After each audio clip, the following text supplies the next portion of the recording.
हरे कृष्णा। हरे कृष्ण। तो आप सबका स्वागत है इस जगन्नाथ लीला कथा सत्र के द्वितीय दिवस में। तो आप सबने श्रवण किया था, कल हमने चर्चा की थी, भगवान जगन्नाथ सारे जगत के जीवों को दो प्रकार से अपने ओर आकर्षित करते हैं।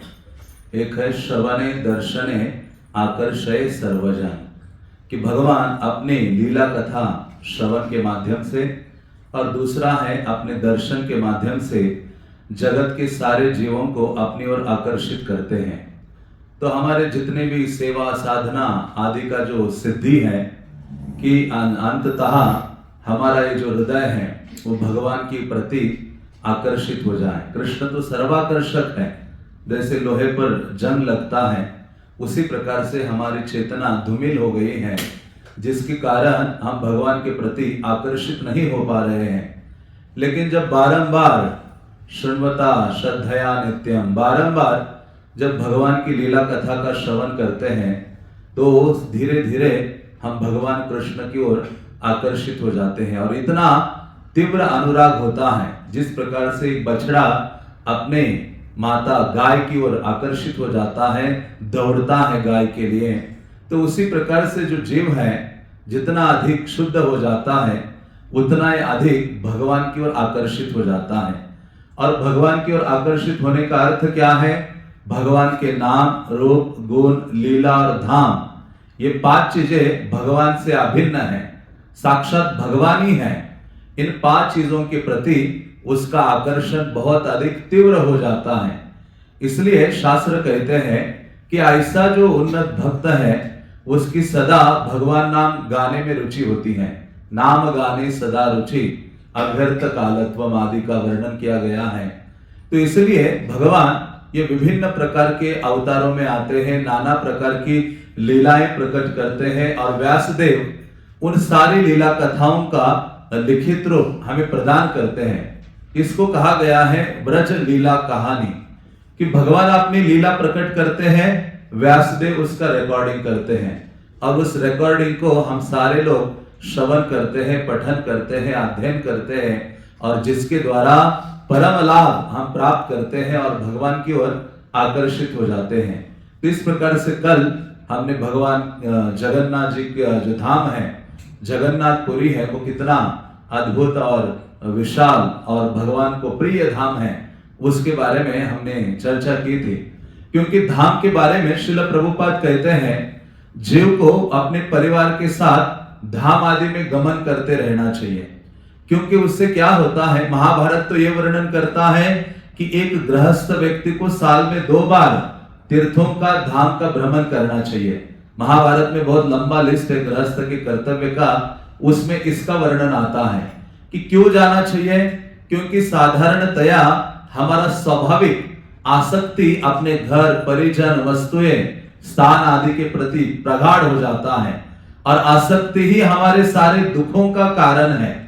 इसलिए एक गृहस्थ व्यक्ति को साल में या वर्ष में 2 बार धाम आदि में जाना चाहिए और वहां जब जाता है अपने परिवार आदि के साथ, वहां भगवान का दर्शन करता है, प्रसाद ग्रहण करता है, साधुओं को ढूंढता है, उनके मुख से भगवान की लीला कथा धाम आदि के बारे में श्रवण करता है, तो उसकी आसक्ति इस सब भौतिकता से भगवान की ओर बढ़ती है। इसी कारण से शास्त्र कहते हैं कि गृहस्थ व्यक्ति को अकेले नहीं जाना चाहिए, अपने पूरे परिवार को लेकर चले और वहां जाकर भक्तों का संग लाभ करे और जिनके द्वारा भगवान की लीला कथा का श्रवण करे। तब उसकी जो आसक्ति है भगवान के लिए, उस धाम के लिए उदित होती है। और धाम के लिए इसलिए उदित कराना आवश्यक है क्योंकि अभी हम अपने आप को शरीर मान बैठे हैं और इसी स्थान को धाम मान बैठे हैं कि ये शाश्वत मेरा स्थान है, यहां से मैं हिलूंगा नहीं। लेकिन हम भूल गए कि हमारा शाश्वत स्थान क्या है? वैकुंठ है, भगवान का धाम है। ममे वंशो जीव लोके जीव भूता सनातना, भगवान के हम अंश हैं, शाश्वत अंश है और भगवान का जो धाम है हमारा शाश्वत स्थली है। इसलिए महाराष्ट्र में एक संत हुए हैं, संत तुकाराम, जब उनका वैकुंठ गमन होता है तो सारे गांव के बीच में वो भगवान का लीला कथा का, भगवान की महिमा का गान करते हुए वो निकलते हैं और अंतिम समय में ये उपदेश देते हुए निकलते हैं। मराठी में वो कहते हैं आम्ही जातो आमच्या गावा, मतलब मैं अपने गांव जा रहा हूं।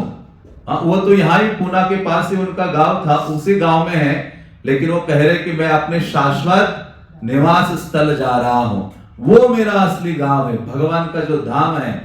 और वो कहते हैं जो भगवान का नाम है उसको आप अपने जीवन में स्वीकार कीजिए, जिसके द्वारा आप भगवान का जो शाश्वत धाम है उसको प्राप्त कर सकते हैं। प्रभुपाद जी कहा करते थे किसी ना किसी बहाना बनाकर भगवान के धाम में जाने का प्रयास करना चाहिए।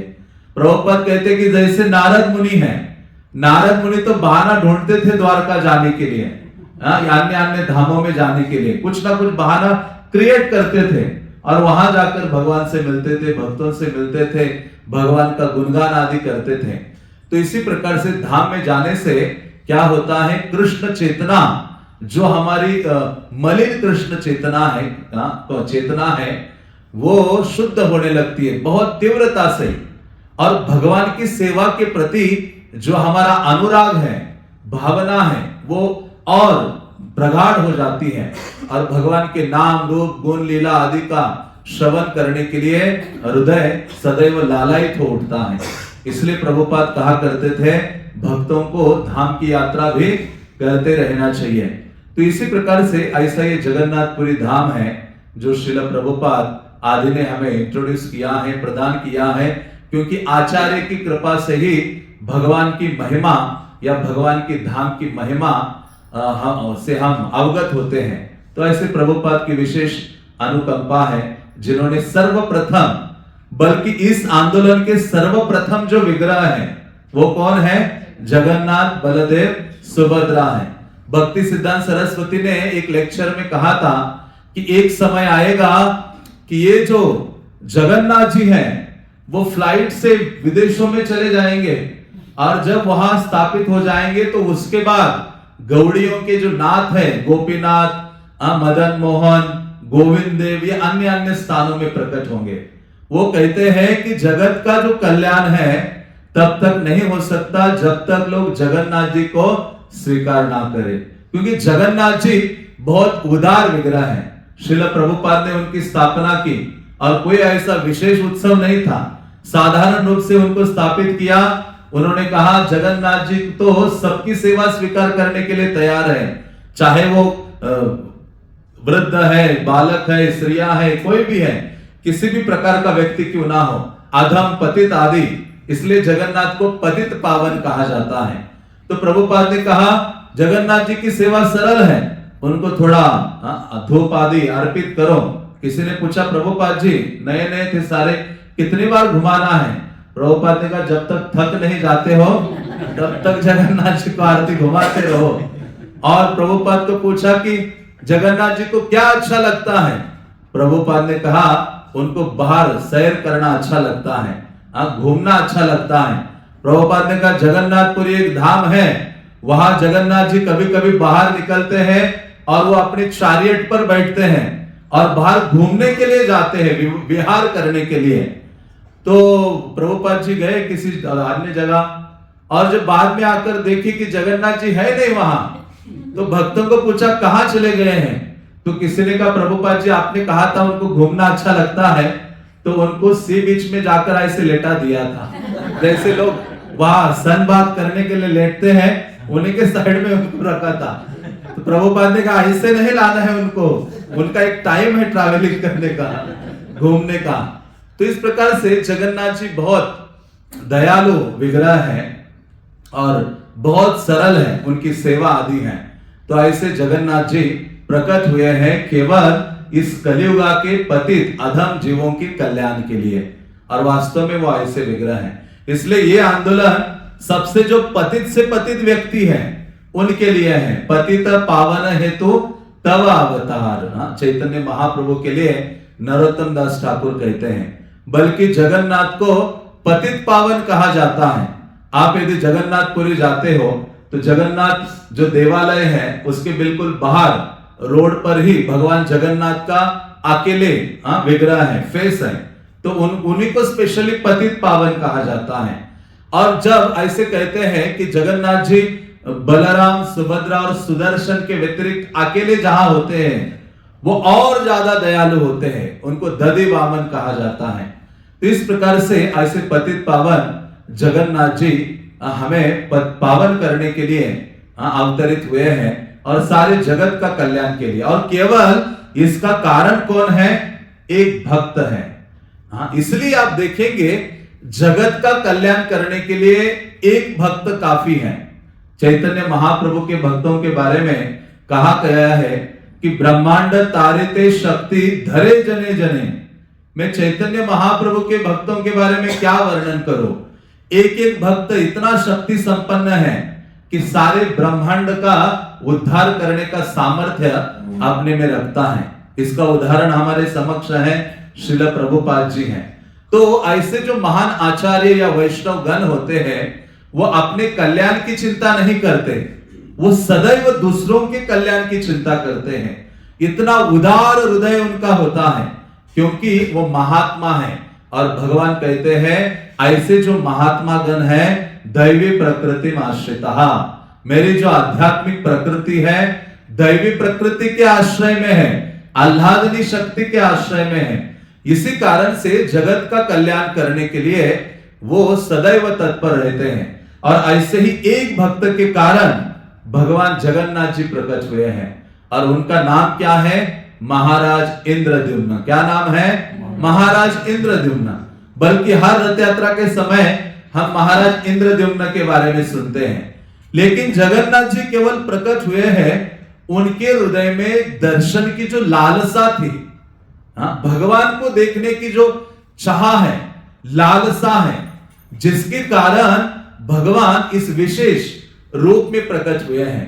केवल वही लालसा। इसलिए कहते हैं, मैंने कल भी कहा था और प्रभुपाद इस बात को कई बार उद्धृत किया है, वर्णित किया है, तत्र लौल्य मूल्य में कलम जन्म कोटि सुकृतिर्न लभ्यते। कि केवल ये जो लौल्य है यही कृष्ण को खरीदा जा सकता है। कृष्ण को अपना करने के लिए, कृष्ण को खरीदने के लिए हमारे हृदय में वो लालसा, लौल्य होना चाहिए।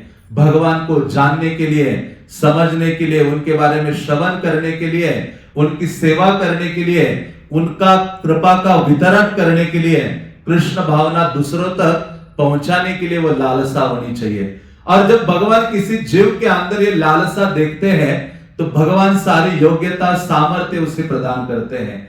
इसलिए भगवान कहते हैं कि केवल आप एक स्टेप उठाओ, मैं 100 स्टेप आपकी ओर चलकर आता हूं, एक कदम उठाओ।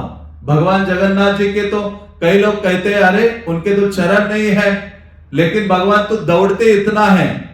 जैसे हम दौड़ते हैं तो हमारे पांव दिखाई नहीं देते हैं फास्ट रनिंग करने से। तो ऐसे जो भगवान है दौड़ रहे हैं भक्तों पर कृपा करने के लिए। तो इसी प्रकार से ऐसी जो लालसा किसी जीव के अंदर देखते हैं तो भगवान सारी योग्यता, सारा सामर्थ्य उसे प्रदान करते हैं। वो इच्छा होनी चाहिए। इसलिए ये महाराज इंद्रद्युम्न कोई साधारण व्यक्तित्व नहीं थे और उनका जो समर्पण है, उनका त्याग है, वह हमारे लिए बहुत शिक्षाप्रद है। जो महाराज इंद्रद्युम्न है सत्य युगा में वो प्रकट हुए थे। ब्रह्मा की जो 5वीं पीढ़ी है उसमें उनका प्राकट्य हुआ था और वो राजर्षि थे जिसका वर्णन भगवत गीता में भी कृष्ण करते हैं। प्रजा का पालन करते थे अपने संतान के भांति। मालव प्रदेश जो उज्जैन है उसको अवंती नगर कहा जाता था। शास्त्रों में मालव प्रदेश के रूप में उसका वर्णन आता है। अभी जो उज्जैन है जहां भगवान कृष्ण सांदीपनि मुनि के आश्रम में रहे थे, वो जो उज्जैन स्थली है वहां उनका राज्य था और मानो पूरे विश्व के ही वो महान सम्राट थे। अन्य राजाओं को भी वो कंट्रोल करते थे। ऐसे महाराज इंद्रद्युम्न की एक विशेषता थी कि वो सदैव अपना जो समय है महान महान कवियों के बीच में, विद्वानों के बीच में और भगवान के जो महान वैष्णव गण हैं उनके बीच में व्यतीत करते थे। और उन्होंने एक ऐसा स्थान बनाया था अपने महल के साथ ही कि जितने भी महान ऋषि मुनि साधुगण ट्रैवलिंग करते थे उनके लिए वो रहने का स्थान था। और सदैव भक्तों का संग करते थे क्योंकि भगवान के भक्तों के संग में ही भगवत भक्ति है। क्योंकि भक्ति कहां बैठती है? नारद मुनि को कहा चतुर कुमारों ने कि ये जो भक्ति देवी है ये तो आपके हृदय में वास करेगी। भक्ति देवी कहती है कि हे नारद, आप तो सब जगह कृष्ण का वितरण करने वाले हो, इसलिए मैं आप जैसे भक्त का हृदय कदापि छोड़ूंगी नहीं। इसलिए वृंदावन में जब भक्ति देवी आई, दक्षिण भारत में उनका जन्म हुआ था, महाराष्ट्र, गुजरात, कर्नाटक होते हुए जब वृंदावन आए तो उन्होंने एक इच्छा व्यक्त की भक्ति देवी ने। पद्म पुराण में भक्ति देवी कहती है नारद को, विदेशम गम्यते मया, कि हे नारद एक समय आएगा मैं कहां चली जाऊंगी, विदेशों में जाओगी, और एक भक्त मुझे अपने हृदय में धारण करेगा और वो मुझे लेकर चलेगा। और वो श्रील प्रभुपाद थे, पूरे विश्व के कोने कोने में भगवत भक्ति को लेकर गए हैं। बल्कि नारद कलियुग के नारद है प्रभुपाद जी। नारद मुनि तो एक प्रतिज्ञा की थी कि मैं आपको हर घर घर में, हर एक के हृदय में स्थापित करूंगा, तभी मैं वासुदेव का दास कहलाऊंगा। ऐसी प्रतिज्ञा नारद मुनि की थी। तो इस प्रकार से जो वैष्णव गण है उनके हृदय में भक्ति है। भक्तिस्तु भगवत भक्ता संगेन परिजायते, भक्ति तो केवल भक्तों के द्वारा ही हमें प्राप्त होती है। इसलिए कैसे प्राप्त होती है, जब भक्तों के बीच में हम आते हैं और भगवान की लीला कथा आदि की चर्चा करते हैं, भक्तों के संग में सेवा आदि करते हैं, जिसके द्वारा भगवत भक्ति हमारे हृदय में फलीभूत होती है, प्रगाढ़ता से प्रकट होती है। तो इस प्रकार से ये सदैव वैष्णव की सेवा, उनसे लीला कथा श्रवण करने में महाराज इंद्रद्युम्न लगे थे। और उनके हृदय में ऐसे वैष्णव का संग करते करते एक इच्छा उदित हो गई। क्या? यत्र साक्षात जगन्नाथ पश्याम्यतेन चक्षुषा, कि मैं तो भगवान को अपने इन नेत्रों से देखना चाहता हूं। ऐसी उनकी इच्छा थी। हमें कभी ऐसे होता है कि मैं भगवान को देखना चाहता हूं? हाँ, भगवान को बारंबार हम तो दर्शन करने के लिए भी जाने की इच्छा नहीं होती। हमें लगता है एक बार देख लिया अभी बहुत हो गया। हाँ, लेकिन नहीं, हम क्या भगवान को देखेंगे, लेकिन भगवान हमें देखते हैं, ये हमारी भावना होनी चाहिए। हाँ, जैसे भक्ति सिद्धांत सरस्वती महाराज जब जगन्नाथपुरी जाते थे तो वो सदैव, आप गए होंगे जगन्नाथपुरी, जगन्नाथ जी तो मानो वहां जहां बाकी बिहारी है विराजमान है वहां खड़े होंगे, और हम यहाँ हैं, इतना दूरी है। गरुड़ जी यहाँ खड़े हैं और भगवान इतने दूर पर है। तो भक्ति सिद्धांत सरस्वती महाराज गरुड़ जो स्तंभ है उसमें ऐसे हाथ लगा के वहां से ही जगन्नाथ जी को देख रहे थे, बहुत दूर है मंदिर के अंदर। तो वहां उनके एक शिष्य ने पूछा कि गुरुदेव आपको तो आगे जाके देखना चाहिए, जैसे उत्सव में हम एक दूसरे को पीछे धकेल देते हैं, आगे जाना चाहते हैं, लेकिन वास्तव में चैतन्य महाप्रभु तो जगन्नाथ को जो देखना चाहता है उसको तो अपना कंधा देते हैं कि आप मेरे कंधे में पांव रखो, लेकिन तुम पहले जगन्नाथ को देखो। तो जब भक्ति सिद्धांत सरस्वती ठाकुर इस प्रकार से देख रहे थे तो उनके शिष्य ने जब पूछा कि आप आगे जाके देखना चाहिए, कहते मुझे जगन्नाथ की देखने की योग्यता मुझ में नहीं है, लेकिन मैं तो जो गरुड़ जी है ना, भगवान जगन्नाथ अपने भक्तों को देखकर आनंदित हो जाते हैं। उनका ध्यान सदैव अपने जो प्रिय सेवक है गरुड़ जी के ऊपर है, इसलिए वो उनके सामने है। गरुड़ जी या हनुमान जी भगवान की सेवा के लिए कितने तत्पर रहते हैं ना, एक क्षण में भगवान की केवल इच्छा को समझ लेते हैं और तुरंत दौड़ते हैं सेवा के लिए। तो इसलिए भगवान के सामने गरुड़ जी हैं और जगन्नाथ जी उनको देखते रहते हैं। तो भक्ति सिद्धांत सरस्वती ने कहा मैं इतना योग्य नहीं हूं, मैं इतना भक्त नहीं हूं, लेकिन मैंने भगवान के प्रिय भक्त जो गरुड़ जी हैं उनका शेल्टर लिया है, उनके आश्रय में मैं हूं। क्योंकि गरुड़ स्तंभ ऊंचा है, उसके ऊपर गरुड़ जी बैठे हैं, तो उनके नीचे ऐसे खड़े होकर जगन्नाथ को देख रहे थे। तो उन्होंने कहा कि भगवान अपने प्रिय भक्तों को देखते हैं और उनको देखकर थोड़ा सा कृपा दृष्टि क्या करेंगे, मेरे ऊपर डालेंगे, ये भावना है। इसलिए कहा गया है, ये भावना चैतन्य महाप्रभु ने हमें दी है। नरोत्तम दास ठाकुर कहते हैं, आश्रय लैया भजे कृष्ण तार नाही तेजे। जो व्यक्ति भक्तों का आश्रय लेकर भगवान की सेवा में लगा रहता है, कृष्ण कभी भी उसे दूर नहीं करते हैं। और यही सीक्रेट है। चैतन्य महाप्रभु ने कहा, गोपीर भरतुर पद कमलयोर दास दासानुदास। भक्तों को दूर करने का प्रयास नहीं करना चाहिए, बल्कि भगवान और हमारे बीच में अधिक से अधिक भक्त होने चाहिए, जिसके द्वारा भगवान हमारे ऊपर दृष्टि डालेंगे। आदि पुराण में आपने सुना है कि अर्जुन को भगवान कहते हैं कि जो कहता है मैं कृष्ण भक्त हूं, वो कहते हैं कि वो मेरा भक्त नहीं है। हे अर्जुन, जो मेरे भक्तों का भक्त है वो मेरा भक्त है। इसलिए चैतन्य महाप्रभु ने यह सिद्धांत हमें प्रस्तुत किया है। तृणादपि सुनिचेन तरोरपि सहिष्णुना अमानिना मान देना कीर्तनीय सदा हरि। तो इस प्रकार से ये विशेष मंत्र है, ये विशेष मंत्र है जो महाप्रभु ने दिया है। कृष्णदास कविराज कहते हैं ये श्लोक तो गले में लॉकेट बनाकर धारण करना चाहिए, मतलब सदैव आचरण में लाने का प्रयास करना चाहिए, और जो आचरण में लाएगा वही व्यक्ति भगवान का गुणगान कर पाएगा। कीर्तनीय सदा हरि, हरि का गुणगान सदैव ऐसा व्यक्ति कर सकता है। इसलिए चैतन्य महाप्रभु ये लालसा, दर्शन लालसा, भगवान को देखने की लालसा, इसलिए ये भौतिक जगत में भी हम देखते हैं किसी चीज को बारंबार देखो देखो देखो तो आसक्ति होने लगती है, लगता है कि इस वस्तु के बिना जीवित नहीं रहूंगा। जैसे कितने एडवर्टाइज बिल बोर्ड्स हम देखते हैं, लगता है कि इतना आवश्यक नहीं है, या मोबाइल्स की एड है, नए फोन्स आते रहते हैं आईफोन, तो जब उसको बारंबार एड बिल बोर्ड्स देखते हैं तो लगता है कि ये मेरे लिए परम आवश्यक है। तो उसी प्रकार से भगवान को बारंबार दर्शन करते रहना चाहिए। प्रभुपाद ने इसलिए ऐसे विग्रह हमें प्रदान किया है कि बारंबार हम दौड़े भगवान के सामने और उनको प्रार्थना करें, उनका दर्शन अपने नेत्रों से करें। बल्कि चैतन्य चरितामृत कहता है कृष्णावलोकन नेत्रे फल नाहियान, कि इन आंखों का फल यही है कि कृष्ण का अवलोकन करना, कृष्ण को देखना।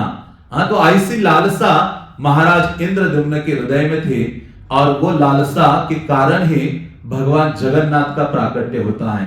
और चैतन्य महाप्रभु कहते हैं ऐसी दर्शन की लालसा मेरे अंदर चाहिए, भगवान को देखने की वो व्याकुलता, वो तड़प, वो चाह मेरे हृदय में भी होनी चाहिए। जब चैतन्य महाप्रभु दर्शन के लिए गए जगन्नाथ मंदिर में, तो चैतन्य महाप्रभु, जैसे मैंने कल कहा, सुबह सुबह जाते थे, दो सेवक उनके साथ चलते थे। एक तो गोविंद थे जो उनका कमंडलू जल आदि लेके उनके साथ चलते थे, और दूसरे थे काशीश्वर पंडित जो बहुत बलाढ्य थे, बहुत ऊंचे थे, हट्टे कट्टे थे, और जब मंदिर में प्रवेश करते थे तो भीड़ होती थी, वो एक हाथ से ऐसे भीड़ को अलग कर देते थे, इतने पावरफुल थे। महाप्रभु आनंदित होकर कृष्ण नाम लेते हुए हा कृष्ण कहते हुए जगन्नाथ मंदिर में प्रवेश करते थे। और महाप्रभु जब जाते थे अंदर, तो जाकर सर्वप्रथम वहां नरसिम्हा देव है, आदि नरसिम्हा, वहां जाकर ये नरसिम्हा आरती गाते थे जो हम गाते हैं। वो गाते थे नमस्ते नरसिम्हाय, जो पहला भाग है नरसिम्हा आरती का, वो चैतन्य महाप्रभु गाया करते थे।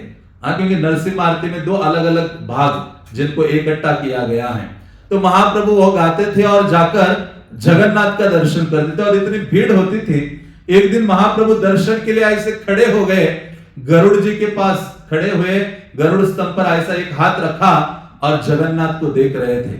महाप्रभु तो इतने व्याकुल हो जाते थे, भावावेश में आ जाते थे जगन्नाथ को देखकर, और वो श्याम सुंदर कृष्ण जो मुरली वादन कर रहे हैं इस रूप में जगन्नाथ को देखते थे।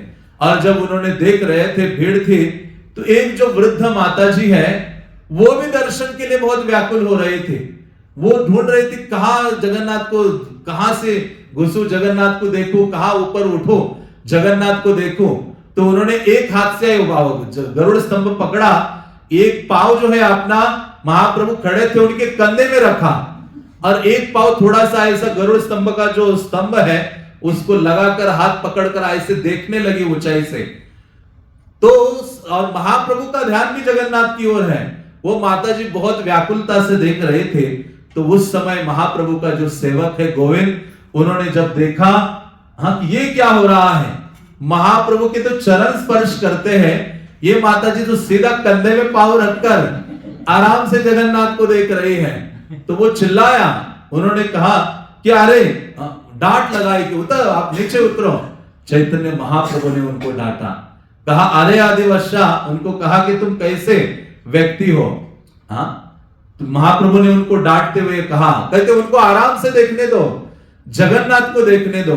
फिर महाप्रभु कहते हैं, एता आरती जगन्नाथ मोरे नहीं दिला, कि जितनी व्याकुलता जगन्नाथ को देखने के लिए इसके अंदर है, जितनी लालसा है जगन्नाथ के मुख कमल को देखने की, उतनी लालसा मेरे हृदय में नहीं है। वो लालसा, वो व्याकुलता भगवान ने मुझे नहीं दी। और महाप्रभु प्रार्थना करने लगते उसको। उस वृद्ध माता जी को चैतन्य महाप्रभु प्रार्थना करते हुए कहते हैं, अहो भाग्यवती आई वंदी यहार पाय, जहार प्रसादे आई छे आरती अमारा हाय। तो महाप्रभु कहते, अहो भाग्यवती, कहते इससे अधिक भाग्यशाली कोई नहीं है।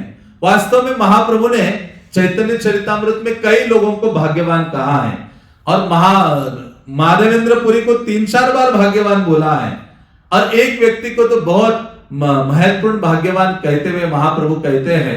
एक दिन चैतन्य महाप्रभु अपने स्थान में थे और वहां प्रद्युम्न मिश्र आते हैं।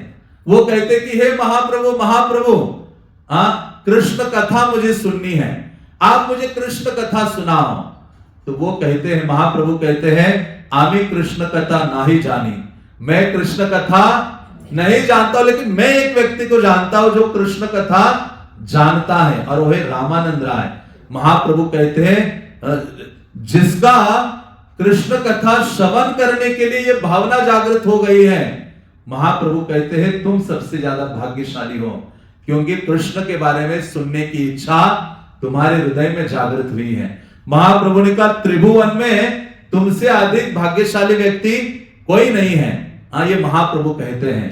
उसी प्रकार से महाप्रभु माता जी को कहते, वृद्ध स्त्री को, कि आप भाग्यवती हो और वंद यहां पाए, मैं आपके चरणों में वंदना कर रहा हूं, नमस्कार कर रहा हूं, प्रणाम कर रहा हूं। यहां प्रसादे आई छे आरती अमार वहा, कहते इनकी कृपा से जैसी लालसा जगन्नाथ को देखने के लिए इनमें है, वही लालसा मेरे अंदर भी आ जाए, यदि वो कृपा करे। तो इस प्रकार से चैतन्य महाप्रभु ये सिखाते हैं, और वही लालसा महाराज इंद्रद्युम्न के हृदय में थी। तो इंद्रद्युम्न महाराज एक दिन अपने सभा में थे, तो वहां बहुत सारे ऋषि मुनि साधु सन्यासी एकत्रित हो गए थे, और उन्होंने कहा कि मैं भगवान को देखना चाहता हूं अपने इन आंखों से। तो उसी सभा में तीर्थों का भ्रमण करने वाले कई साधु उपस्थित थे।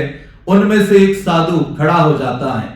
उन्होंने कहा कि मैं अनेकों तीर्थों का भ्रमण करके आया हूं, और तीर्थों का भ्रमण करके मैं उत्कल देश में भी गया था, जहां नीलगिरी पर्वत है और वहां अक्षय वट है, जो शाश्वत निवास करता है, जो वट वृक्ष वहां है, जिसके ऊपर भगवान विराजमान होते हैं। और ऐसे उन्होंने बहुत सारी महिमा जगन्नाथपुरी धाम की बताना शुरू की। उन्होंने कहा, केवल एक रात्रि वहां स्टे करने से व्यक्ति सभी पापों से मुक्त हो जाता है। बल्कि ऐसा कहा गया है, जगन्नाथपुरी में जाकर आप सो जाते हो तो जगन्नाथ जी बलराम को कहते, देखो ये भक्त कितने दूर से आया है, और जब से आया है तब से मुझे प्रणाम ही कर रहा है, उसका प्रणाम ही नहीं खत्म हो रहा है।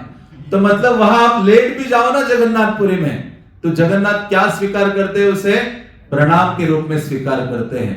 और जगन्नाथपुरी में आप एक कदम डालो तो पृथ्वी के जितने धाम तीर्थ आदि हैं, जितनी परिक्रमाएं हैं, वो सब आपने की हुई है, उन सब का जो फल है आपको प्राप्त होता है। तो इस प्रकार से वो सब प्रकार की जो महिमा है उसका वर्णन कर रहा था वो साधु, और रोहिणी कुंड के बारे में बता रहा था, किस प्रकार से कौवे का उद्धार होता है आदि आदि। और वो कहते हैं कि मैं वहां रुका था 1 साल के लिए, और सारे देवतागण वहां नीलगिरी पर्वत पर भगवान नील माधव के रूप में विराजमान है, चतुर्भुज रूप में उनकी सेवा आदि करते हैं देवतागण आकर, और भगवान ने मुझे वहां रहने का अवसर प्रदान किया था।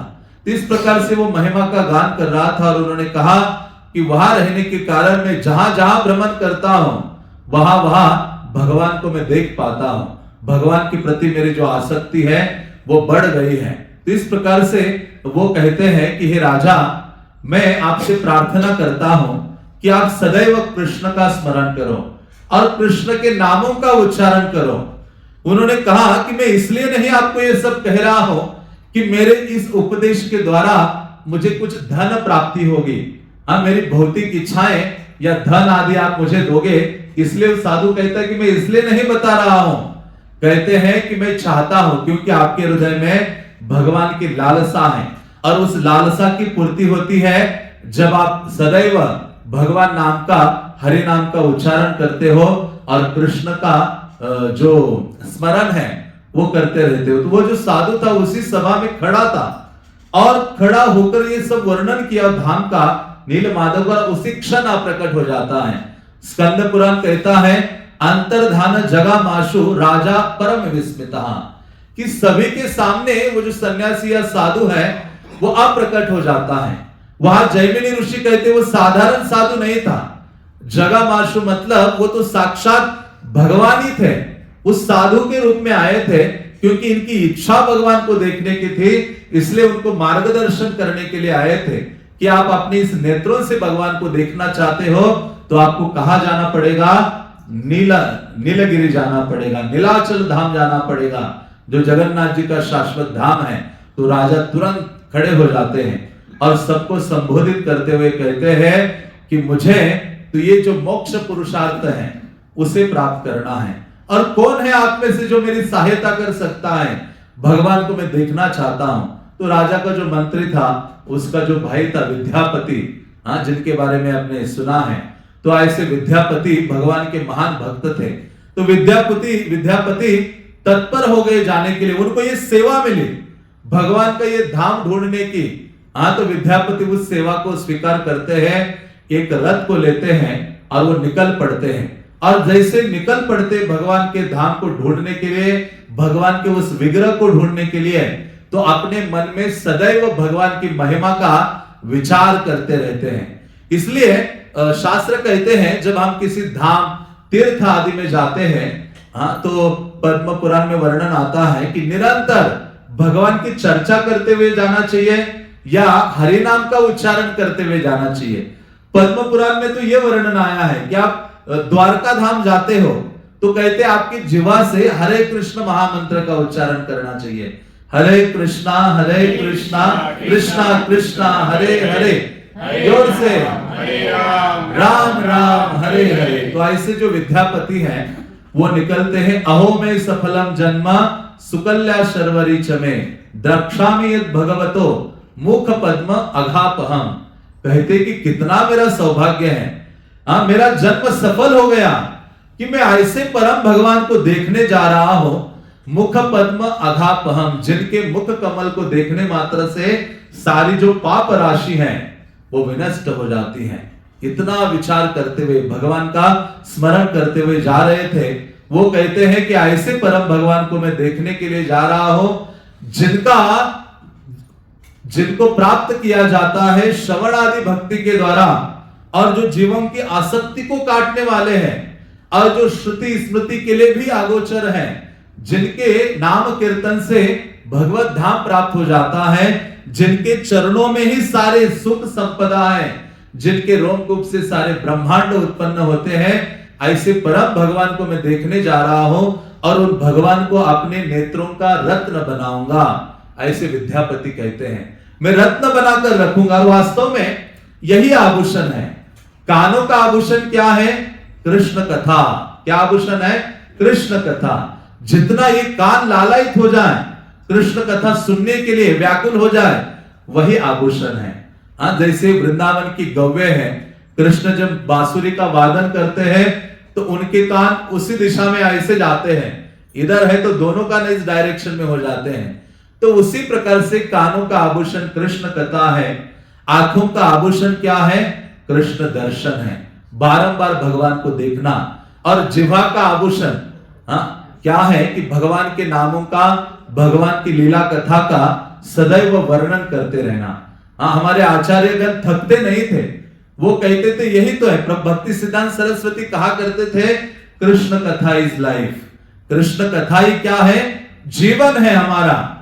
तो वो रुकते नहीं थे। प्रभुपाद को भी कई बार उनके भक्तों ने कहा कि प्रभुपाद अभी आप आराम कीजिए, आपके लिए किसी सी बीच पर बड़ा सा घर बनवा कर देते हैं, वहां ग्रंथों का अनुवाद कीजिए, और वहां रहिए। तो प्रभुपाद जी कहते नहीं, मुझे क्या करना है, कृष्ण कथा का वितरण करना है, मुझे बोलते रखो भगवान के बारे में, मुझे अंतिम समय तक बोलते रहना है। और वास्तव में जिस चीज के प्रति हमारी आसक्ति होती है वही चीज सदैव हमारे वाणी से प्रकट होती है। तो हम जिस विषय के बारे में बारंबार बोलते हैं तो समझना चाहिए उस विषय, स्थान, व्यक्ति आदि के प्रति मेरी आसक्ति है। तो ऐसे जो आचार्य गण हैं वो भगवान के बारे में सदैव बोलना चाहते हैं।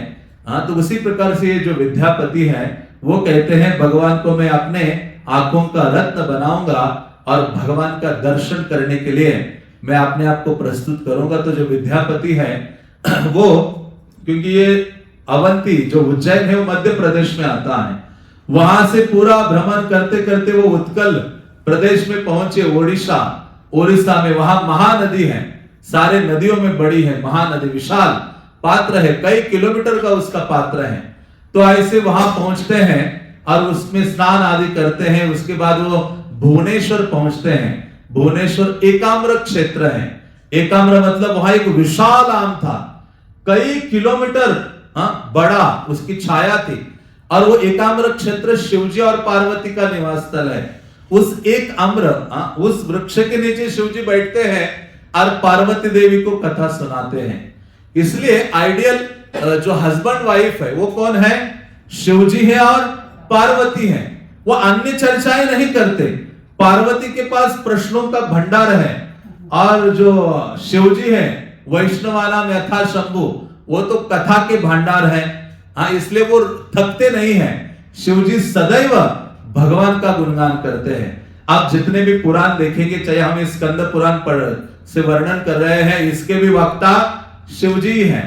तो इस प्रकार से अन्य जितने भी पुराण हैं, पद्म पुराण आदि, जहां जहां कथाएं वर्णित है, अधिकतर देखेंगे कि शिवजी बोल रहे हैं, सती या पार्वती श्रवण कर रही है। और शिवजी रुकते नहीं है। एक बार उनका जब सती से विवाह हुआ तो वो लेकर आ गए। उन्होंने कहा विवाह हुआ तो कहां रहेंगे, रहने का स्थान नहीं था उनके पास। शिवजी ना अपना फ्लैट रखते, ना घर रखते, ना कुछ। वो पत्नी को लेकर सीधा वृक्ष के नीचे बैठ गए। उन्होंने कहा बैठो, मैं कृष्ण कथा सुनाऊंगा, यही हमारा गृहस्थ जीवन है। उन्होंने शुरुआत में बोली नहीं। उन्होंने कहा चलो अभी ठंडी के दिन जाएंगे, गर्मी के दिन जाएंगे, बारिश आएगी तो हमारे लिए महल बना देंगे ये। लेकिन जैसे बारिश के दिन आए तो बारिश आने लगी तो शिवजी ने कहा कृष्ण कथा जो चल रही है ना, उसमें व्यत्यय नहीं होना चाहिए, रुकनी नहीं चाहिए। जैसे बारिश आ गई, सती का हाथ पकड़ा, उसको बादलों के ऊपर ले गए, वहां अपना लेक्चर चालू रखा। इसलिए शिवजी का नाम जिम केतु पड़ा कि वहां जाकर भी उन्होंने कृष्ण कथा अपनी कंटिन्यू की। इस प्रकार से श्रवण कीर्तन में लगे रहते हैं, जिसके द्वारा कृष्ण के प्रति इतनी प्रगाढ़ आसक्ति है शिवजी की, जिसके कारण शिवजी ऐसे हैं, भगवान का नाम सदैव उच्चारण करते रहते हैं। इसलिए तो जगन्नाथपुरी में वास करते हैं। 5 महादेव वहां उपस्थित है। अलग अलग सेवाएं जगन्नाथ की सारी यही संभालते हैं। वहां यमेश्वर महादेव हैं। यमेश्वर महादेव जो जगन्नाथ मंदिर के सीए हैं। जगन्नाथ मंदिर का जितना डोनेशन आता है, एक्सपेंसेस है, वो सब कुछ कौन संभालते हैं, यमेश्वर महादेव। आज भी जितनी डिटेलिंग है, साल का जो रिपोर्ट है, वहां शिवजी के सामने पढ़ा जाता है कि इतना जगन्नाथ की सेवा के लिए इतना धन आया था, इतना व्यय हुआ और इतना बैलेंस है। तो इस प्रकार से जगन्नाथ की जितनी प्रकार की सेवा है उस धाम के रक्षक के रूप में, क्षेत्रपाल के रूप में है। बल्कि शिवजी ने कहा था कि हे प्रभु, कभी कभी ना मैं भक्त हूं, लेकिन कभी कभी आपके अगेंस्ट भी लड़ाई करने के लिए खड़ा हो जाता हूं। अपने कृष्णा बुक में, भागवतम में देखते हैं, पूरी सेना लेकर द्वारका के पास पहुंचे थे, काशीराज और इन सब के साथ। आप कृष्ण के साथ युद्ध करने लगे। कृष्ण तो देखने लगे कि अरे इसको हुआ क्या है, मेरा ही भक्त है और मुझसे युद्ध करने के लिए तैयार है। तो जब सुदर्शन उनके पीछे लगाते भगवान, शिवजी घूम घूम घूम के आते भगवान के चरणों में। भगवान देखते, शिवजी कहते हैं कि हे प्रभु, ना मुझे आप अपने चरणों के निकट रखिए, तो ऐसा इधर उधर मेरा मन भटकेगा नहीं। तो कहते तुम्हारे लिए मैं जगह देता हूं। और वो कौन सा स्थान दिया, एकाम्र क्षेत्र, जहां भुवनेश्वर है। इस घटना के पश्चात भागवतम में, चैतन्य भागवत में शिवजी और जगन्नाथ का वर्णन आता है इस लीला का। तो वो स्थान दिया, कहा कि सदैव मेरे निकट रहो। मेरे निकट रहने से तुम्हारे अंदर इस प्रकार की भावना नहीं आएगी, इसलिए वो अपनी पत्नी के साथ सदैव वहां निवास करते हैं। और आप जगन्नाथ मंदिर में प्रवेश करेंगे दर्शन के लिए, पहला स्टेप डालेंगे तो वहां शिव जी है, काशी विश्वनाथ। एक बार बड़े गर्व के साथ आए थे मंदिर। जैसे हमें भी गर्व होता है ना कि मैं सबसे अधिक दान देता हूं, या मैं बहुत सेवा करता हूं, या कई प्रकार की भावना, बहुत ज्ञानवान हूं, बहुत शास्त्रों का अध्ययन करता हूं, उस भावना से गर्व आता है। थोड़ी थोड़ी अचीवमेंट से हम घमंडित गर्वित हो जाते हैं। ऐसी भावना लेकर शिव जी एक बार पहुंचे जगन्नाथपुरी और मंदिर की पहली सीढ़ी चढ़ने के लिए तैयार थे। जगन्नाथ ने इनकी एंट्री रोक दी। आज भी उधर ही बैठे हैं। आप पहली स्टेप अंदर जाएंगे, लेफ्ट में देखेंगे तो काशी विश्वनाथ है, जहां बैठे, और वहां से बस चक्र ही देख रहे हैं, वहां जो देवालय के ऊपर चक्र है। तो इस प्रकार से शिव जी सदैव वहां निवास करते हैं, कृष्ण कथा में मग्न रहते हैं। तो ऐसा जो स्थान है, वहां शिव जी के स्थान में विद्यापति पहुंचते हैं, क्योंकि जगन्नाथ जी प्रकट होने से पहले शिव जी वहां आए, उस गेट में, उस धाम की रक्षा के लिए जगन्नाथपुरी में। तो फिर जो विद्यापति हैं वो अंदर जाते हैं, नीलाचल धाम में जब प्रवेश करते हैं और धीरे धीरे आगे जाते हैं, तो उन्होंने देखा कि कई आवाजें सुनाई दे रही है। वहां शबरालय, शबर जाति के जो लोग हैं, वो आपस में बैठकर कृष्ण कथा कर रहे हैं, भगवान की लीला कथा का वर्णन कर रहे हैं। बड़े ग्रुप ऐसे बैठे हुए हैं, क्योंकि भक्तों का जीवन यही है, यही तो जीवन है। इस प्रकार से जब वो पहुंचे वहां, उन्होंने देखा कि भगवत चर्चा हो रही है, और उन्होंने सबको कैसे देखा, उनको साधारण व्यक्ति के रूप में नहीं देखा विद्यापति ने। वो कहते शंख चक्र गदा पद्म धारिनो दुद्रश्री नारायण, कहते हैं वो सारे जो लोग वहां थे वो साधारण द्विभुज नहीं थे, चतुर्भुज थे सारे, वो धामवासी थे और भगवान की लीला कथा की आपस में चर्चा कर रहे थे। विद्यापति ने जब देखा तो उनको दंडवत प्रणाम करते हैं कि भगवान के ये प्रिय जन हैं, मैं यहाँ आया हूं, इनकी कृपा से ही मुझे भगवान के दर्शन और सेवा का लाभ हो सकता है। तो जब वहां वो गए तो उन सारे सबके जो प्रमुख नेता थे विश्ववसु, जो वहां उपस्थित हो जाते हैं, उन्होंने देखा विश्ववसु आए हैं, चंदन सब जगह लगा हुआ है और उनके शरीर से इतनी दिव्य सुगंध निकल रही है, और उनके हाथ में दिव्य प्रसादी माला है, वस्त्र है और अन्य अन्य व्यंजन है। इन सब को लेकर विश्ववसु उनके सामने उपस्थित हुए।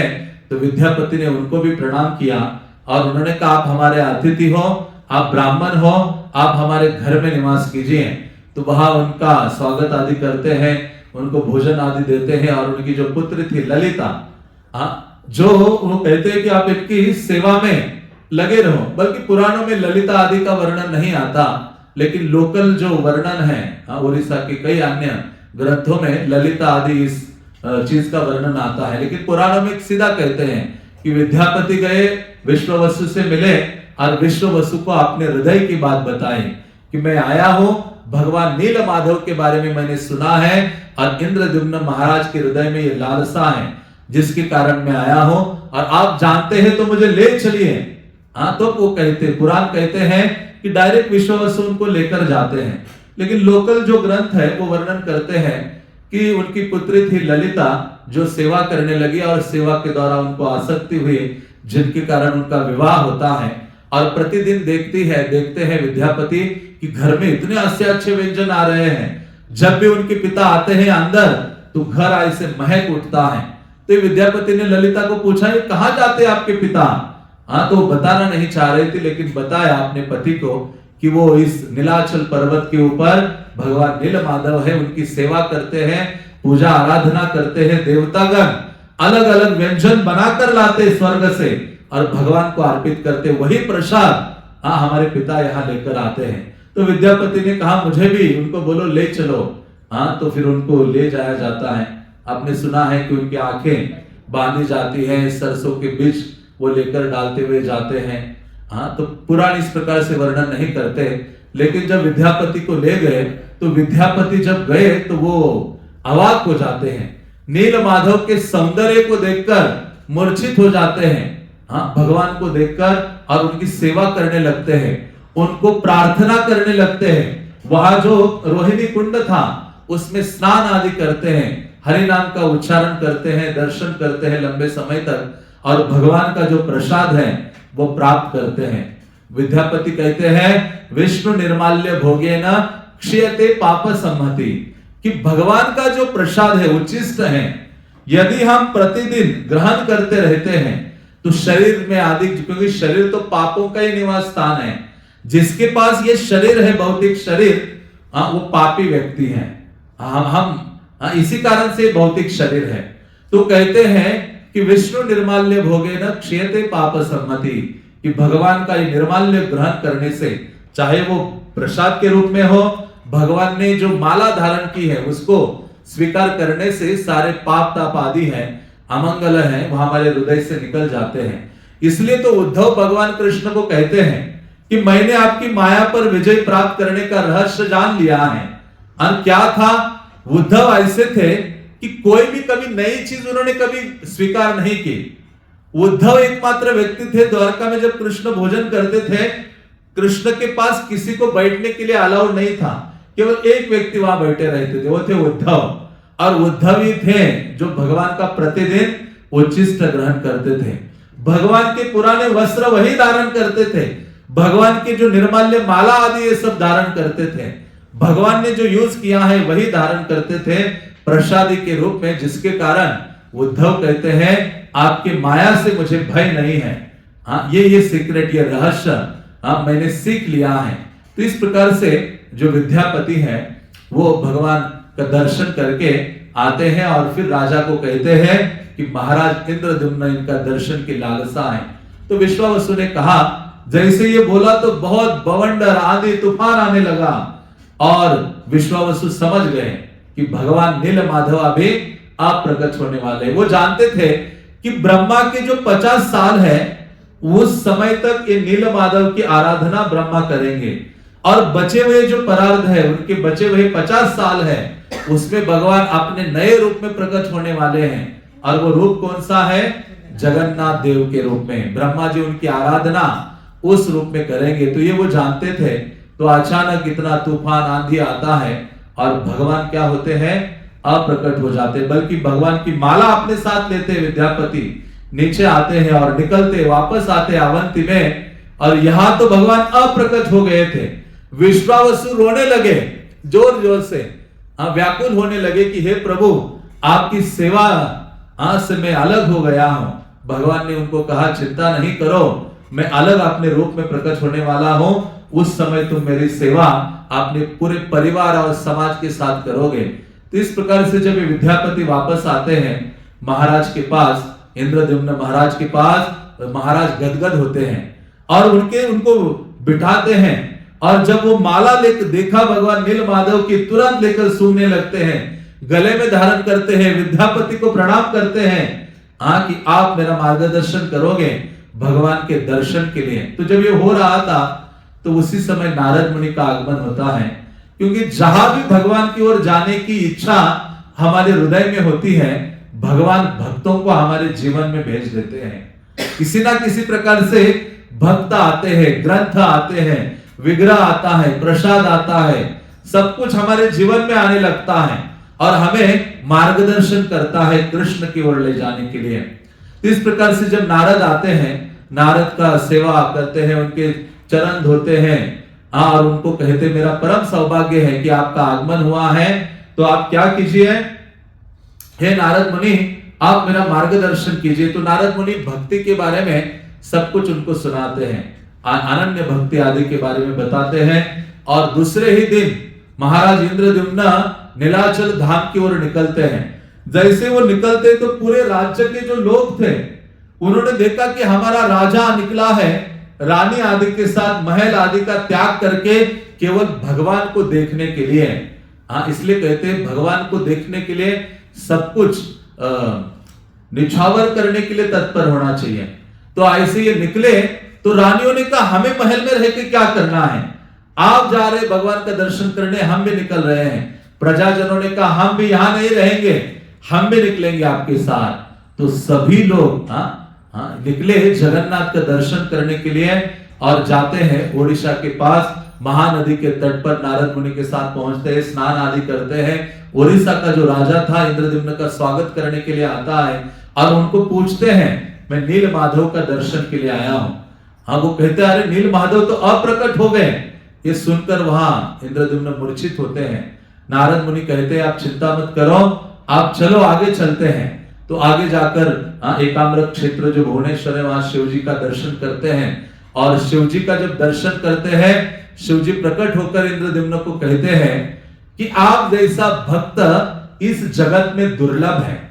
जिस व्यक्ति ने भगवान को देखने की लालसा अपने हृदय में रखी है और अपने इतने बड़े साम्राज्य आदि का त्याग करके निकल पड़े आप धाम की ओर भगवान को देखने के लिए, तो इसे आप जैसा व्यक्ति और भक्त इस संसार में दुर्लभ है।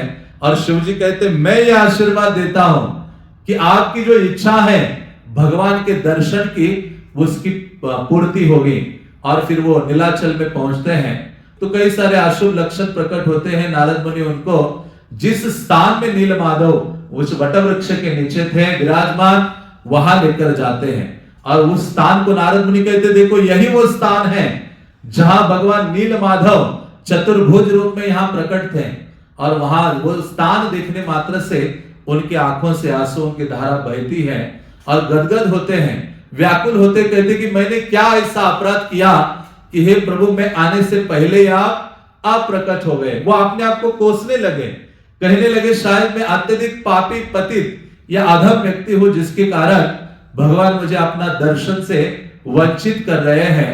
तो लेकिन नारद ने कहा अरे आप चिंता मत करो, आपके लिए स्पेशल दर्शन की व्यवस्था है और आपके लिए स्पेशल प्राकट्य होगा भगवान का। आप बस इस स्थान में बने रहो। तो उस समय नारद उनको वहां उसी धाम में स्थित करते हैं और नारद मुनि एक यज्ञ करते हैं जिसमें यज्ञ नरसिम्हा प्रकट हो जाते हैं। आप यदि गुंडीचा मंदिर गए हो तो उसके पास ही यज्ञ नरसिम्हा है, जो सबसे पहले विग्रह वहां प्रकट हुए और उनकी आराधना हो गई। और जो गुंडीचा मंदिर है उसको यज्ञ वेदी कहा जाता है। तो उस स्थान में इन्होंने क्या किया, अश्वमेध यज्ञ किए, 999 अश्वमेध यज्ञ किए, जिस यज्ञ में इंद्र आदि देवतागण भी उपस्थित थे। इतने यज्ञ आदि में लगे रहे महाराज जो इंद्रद्युम्न है। और उन्होंने स्वप्न देखा जिसमें श्वेतद्वीप भगवान का जो शाश्वत धाम है उसको देखा और भगवान आपके लिए प्रकट होने वाले हैं, ये स्वप्न में उन्होंने सुना। और दूसरे ही दिन जो यज्ञ के बाद अवभृत स्नान होता है, कई सारे उनके जो सेवक आदि समंदर स्नान के लिए वहां पहुंचे थे तो उन्होंने देखा कि लकड़ी के बड़े बड़े जो चीजें हैं, लकड़ी बड़ी वो ऐसे बहते हुए आ रही थी और समंदर के किनारे, और जिसमें शंख चक्र गदा पद्म ये अंकित था।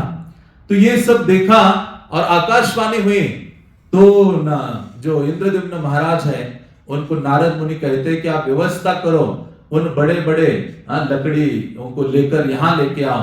तो उन रथ पर, सुवर्ण रथ पर विराजमान करके उन लकड़ियों को यहाँ लाते हैं जहां उन्होंने यज्ञ किया था। और उस स्थान में नारद मुनि कहते हैं कि भगवान ये साक्षात वैकुंठ से प्रकट हुआ ये लकड़ी है जिसके द्वारा इस रूप में भगवान प्रकट होने वाले हैं विग्रह के रूप में। तो इसका विग्रह बनाना चाहिए।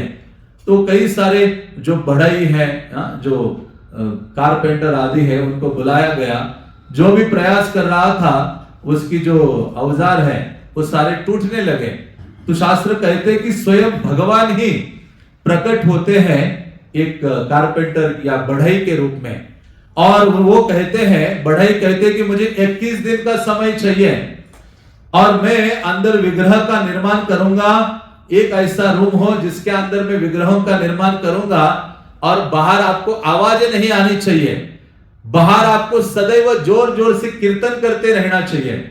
यदि कोई व्यक्ति उस अंदर में जो काम कर रहा हो उसकी आवाजें सुनेगा तो बहरा हो जाएगा, और यदि कोई व्यक्ति देखने का प्रयास करेगा तो अंधा हो जाएगा। तो वृद्ध व्यक्ति के रूप में भगवान प्रकट हुए थे। और भगवान, क्योंकि लक्ष्मी को मैंने कल कहा था, लक्ष्मी को भगवान कहते हैं ये प्रतिमा स्वयं देवेन निर्मिता, स्वयं भगवान ने ही विग्रह का निर्माण किया है जगन्नाथ के। तो वो जो अंदर वो काम चल रहा था विग्रह के निर्माण का, बाहर कीर्तन आदि हो गया था, 15 दिन हो गए। तो ये जो राजा की रानी थी गुंडीचा, उन्होंने कहा अरे वो जो वृद्ध व्यक्ति है उन्होंने शरीर छोड़ दिया होगा, ना खाया है ना पिया है ना कुछ, कहते दरवाजा खोलो। तो ये मान नहीं रहे थे महाराज इंद्रद्युम्न, लेकिन पत्नी जब जोर से बोली तो उनको सुनना पड़ा। और दरवाजा जब खोलते हैं तो वो देखते हैं, क्या देखते हैं, और वो दिन था ज्येष्ठ पूर्णिमा का। हाँ, ज्येष्ठ पूर्णिमा जो स्नान पूर्णिमा है उसको देव स्नान पूर्णिमा कहा जाता है, इसलिए जगन्नाथ का जन्मदिन है। हाँ, एक तो भगवान का जन्मदिन जन्माष्टमी है और कृष्ण का दूसरा जन्मदिन क्या है, ये जो ज्येष्ठ पूर्णिमा है, देव स्नान पूर्णिमा।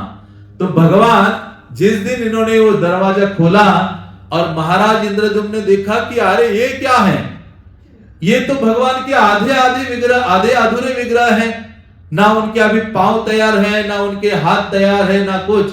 तो कहते मैं अपराधी हूं। हाँ, अनशन के लिए बैठ गए, मृत्यु। कहते मैं अभी कुछ जल नहीं ग्रहण करूंगा ना भोजन, मैं अभी मरने के लिए तैयार हूं, मैंने अपराध किया है। अब भगवान के विग्रह का निर्माण हो रहा था, राजा बहुत दुखी हो गए, उदास हो गए, बैठ गए एक स्थान में। और फिर नारद मुनि उनको कहते कि नहीं, ये पूर्ण स्वरूप है भगवान का, क्योंकि इस रूप का मैंने दर्शन किया था। कहां किया था?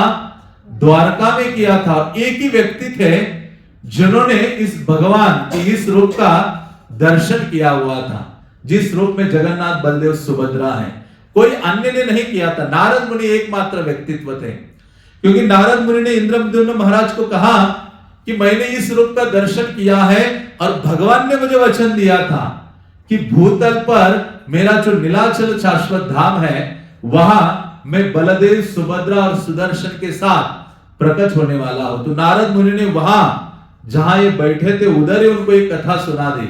वो कहते हैं कृष्ण जब द्वारका में थे 16,108 रानियों के साथ इतना अद्भुत ऐश्वर्यमय महलों में निवास कर रहे थे, तो उस समय रुक्मिणी देवी भगवान को कहती हैं, कहती कि हम इतनी सारी रानियां आपकी सेवा करती हैं, लेकिन जब रात्रि में आप शयन कक्ष में होते हो, शयन करते हो, तो आप प्रलापमय वक्तव्य रात्रि में ऐसे बोलते रहते हो, हे यशोदा, हे नंद महाराज, हे मैया मुझे भूख लगी है, हे ललिता, हे श्री राधिका, हे विशाखा, हे मधुमंगल, हे श्रीदाम, हे सुदाम। भगवान आपने सखाओं का नाम ले रहे। तो ये रुक्मिणी देवी एक दिन सुबह कहती, बहुत दिनों से ये सब नाम सुन रही हो, जरा बताइए कौन है सारे।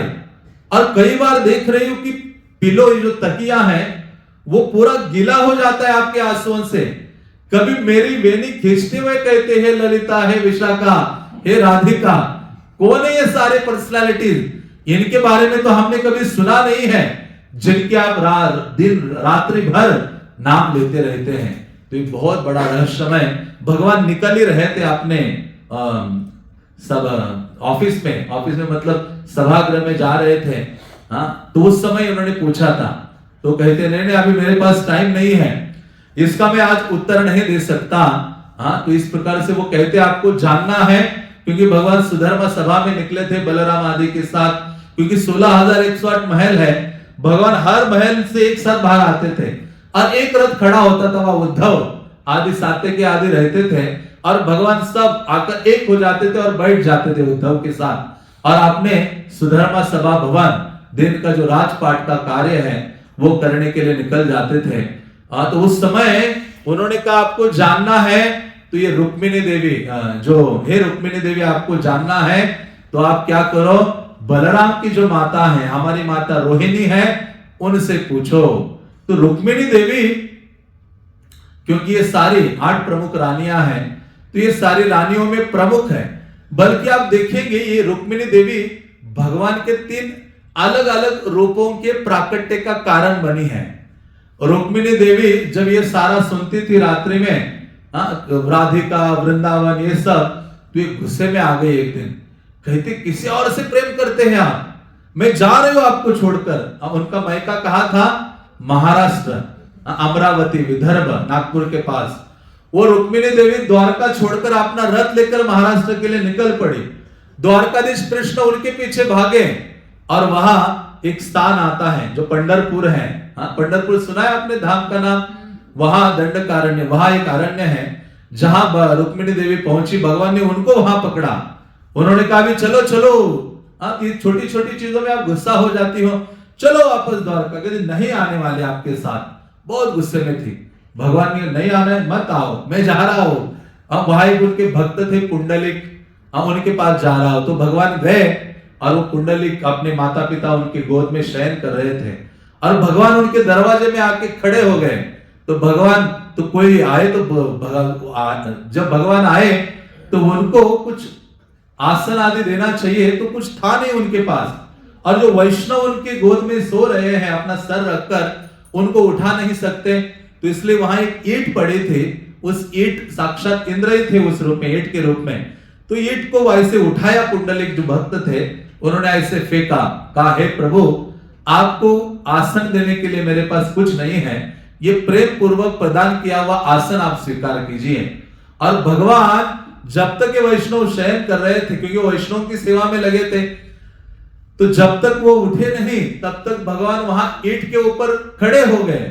तो इसलिए भगवान कृष्ण का वहां जाकर नाम क्या पड़ा? विठल नाम पड़ा। ईंट और ठल, ठल का अर्थ होता है खड़ा रहना। तो इसलिए ये रुक्मिणी ही कारण बने। और जो चैतन्य महाप्रभु के रूप में भी भगवान आए ना, उसका कारण भी रुक्मिणी बनी है द्वारका में। क्योंकि जब सत्यभामा के कक्ष से भगवान सुबह सुबह रुक्मिणी के महल में आए, तो इन्होंने पूरी व्यवस्था की थी, चरण अभिषेक करना, ये वो सब करना। तो जब भगवान आए तो भगवान के चरण रुक्मिणी ने अपने गोद में रखे। हाँ, उनको ऐसे देखने लगे और इतनी रोने लगी, सारे आंसुओं से उनके चरणों का अभिषेक किया।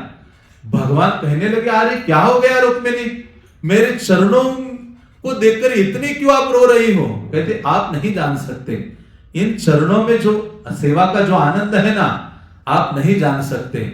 इसके लिए आपको भक्त का हृदय धारण करना पड़ेगा। भगवान कहते अरे ऐसी कोई वस्तु नहीं है जिसको मैं नहीं जानता। हाँ, तो रुक्मिणी ने कहा भक्त का हृदय धारण करना पड़ेगा।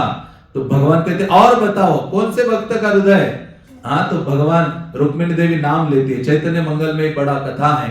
तो वहां रुक्मिणी देवी कहते आपको राधा रानी का हृदय धारण करना पड़ेगा और इस जगत में प्रकट होना होगा, तब आप आपके चरणों की जो महिमा है उससे आप अवगत हो जाओगे। तब इस प्रकार से रुक्मिणी, मानो भगवान विठल का प्राकट्य हो गया, चैतन्य महाप्रभु का प्राकट्य हुआ और जगन्नाथ का भी प्राकट्य।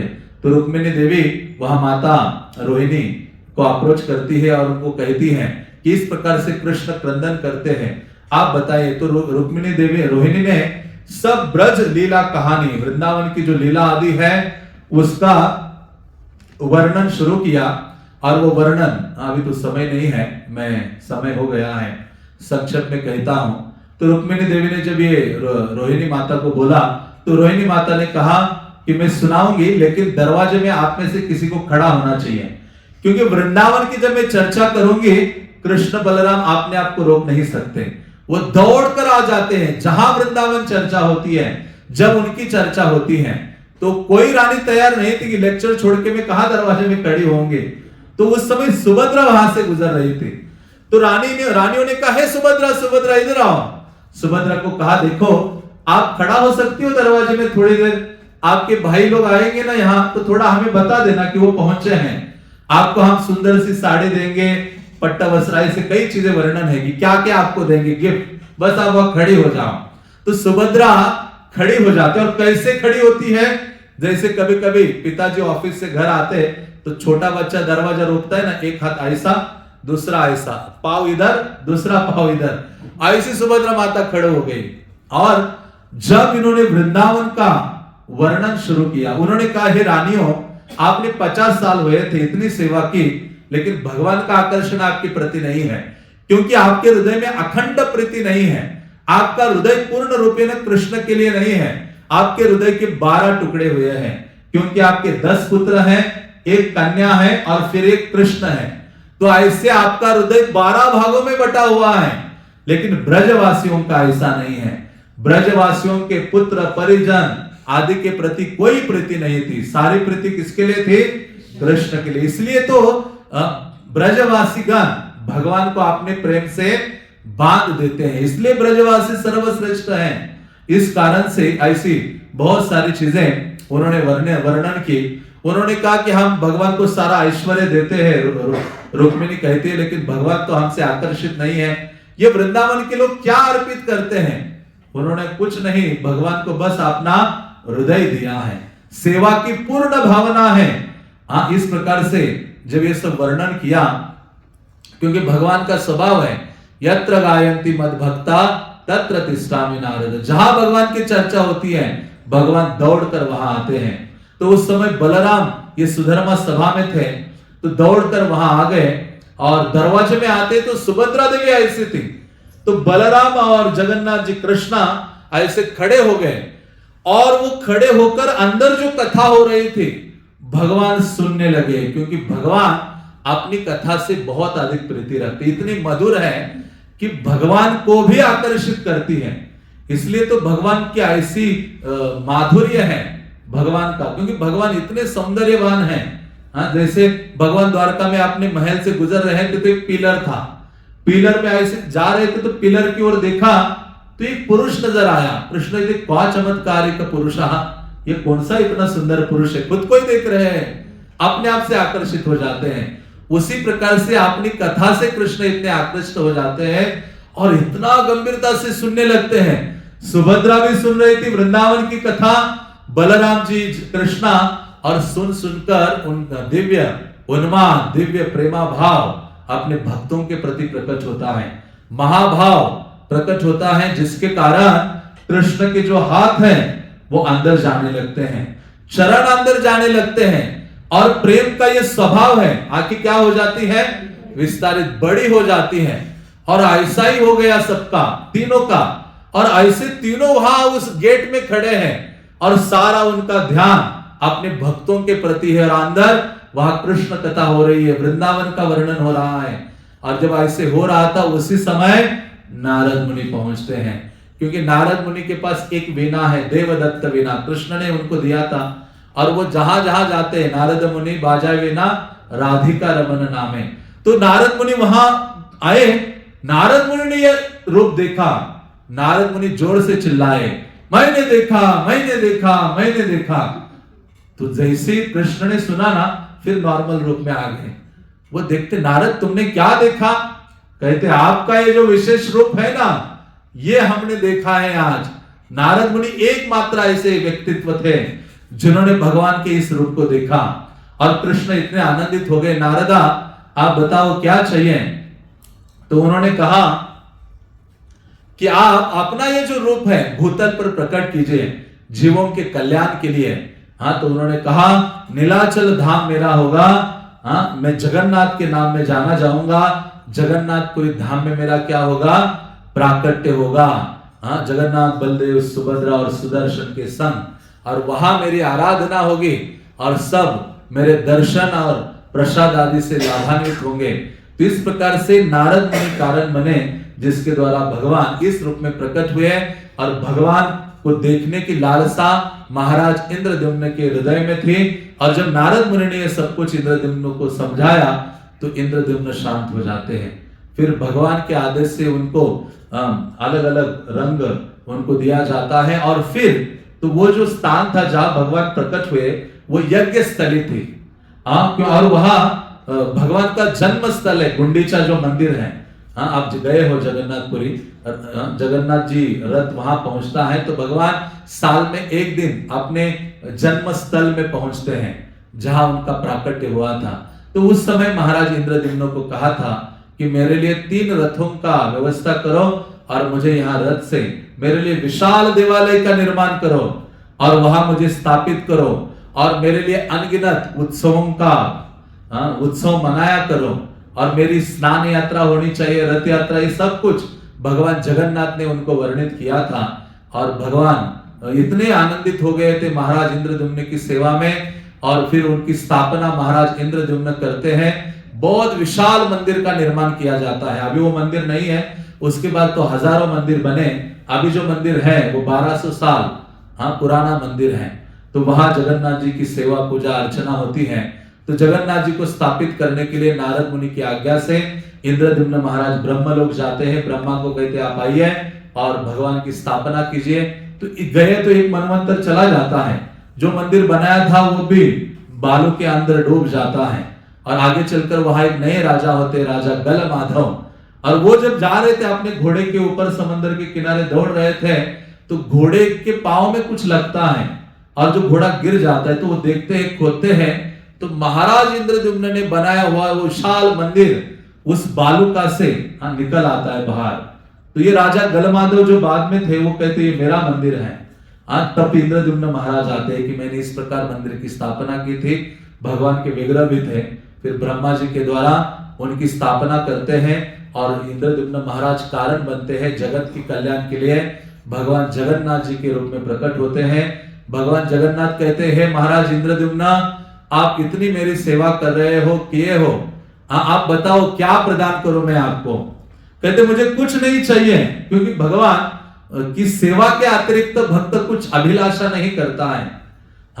तब लेकिन भगवान बहुत फोर्स करते हैं जगन्नाथ जी, तो कहते आप मुझे 3 वर प्रदान कीजिए।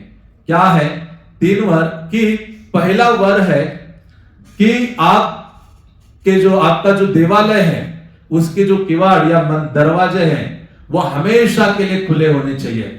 मतलब आप अधिक से अधिक दर्शन प्रदान करो। इसलिए जगन्नाथपुरी में जगन्नाथ जी का कोई टाइम टेबल नहीं है, पूरे दिन रात के 12-1 बजे तक खुला रहता है। आप जाओ दर्शन करते रहते वक्त, और सुबह 4 बजे उठ जाएंगे फिर से दर्शन देने के लिए तैयार। और दूसरा उन्होंने कहा कि आपके जो हाथ की उंगलियां हैं वो हमेशा गीली रहनी चाहिए। मतलब आप दिन भर क्या करते रहो? खाते रहो, और जगत भी प्रसाद पाते रहेगा। जगन्नाथ भात जग पसारे हाथ। तो इस प्रकार से महाराज इंद्रद्युम्न ने व्यवस्था की, क्या बस खाते रहिए और जगत आपका थोड़ा सा भी उच्चिष्ट प्राप्त करेगा तो वो लाभान्वित होगा। और तीसरी चीज मांगी कि मुझे कोई संतान नहीं चाहिए, पुत्र आदि नहीं चाहिए, क्योंकि आगे चलकर वो कहेगा कि ये मेरा मंदिर है, आपका धन आदि का दुरुपयोग कर सकता है। इसलिए हे प्रभु आप इस प्रकार से मुझे आशीर्वाद दीजिए। तो जो गुंडीचा रानी थी वो थोड़ी सी दुखी हो रही थी। भगवान ने कहा नहीं, आप मेरी माता हो और आपको मिलने के लिए मैं रथ पर विराजमान होकर आपके पास आऊंगा गुंडीचा मंदिर में। इंद्रद्युम्न की जो पत्नी थी, और 7 दिन आपके साथ रहूंगा। तो इस प्रकार से महाराज इंद्रद्युम्न के लिए भगवान जगन्नाथ का प्राकट्य होता है, और भगवान जगन्नाथ जगत का कल्याण के लिए अपने भक्तों को माध्यम बनाते हैं।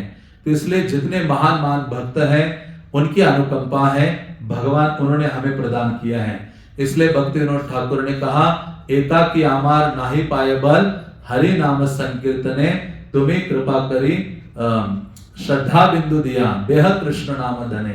कि मेरे अंदर बल नहीं है नाम लेने के लिए, हे वैष्णव कृष्ण से तोमार कृष्ण देते पार, तोमार शक्ति आचे। तो जो भगवान के महान भक्त हैं उनके अंदर वो योग्यता है भगवान को देने की। इसलिए ऐसे महान जो भगवान के भक्तगण हैं उनका आश्रय लेकर हम भगवान की सेवा करते हैं, तो भगवान हमारे जीवन में प्रकट हो जाते हैं। हरे कृष्णा कृष्णा कृष्णा हरे हरे, हरे राम राम राम हरे हरे। जगन्नाथ बलदेव सुभद्रा महारानी की जय, जगन्नाथ पुरी धाम की जय, पतित पावन श्रील प्रभुपाद की जय, पिताई गौर प्रेमानंदे, सर्व साक्षी प्रभु की जय।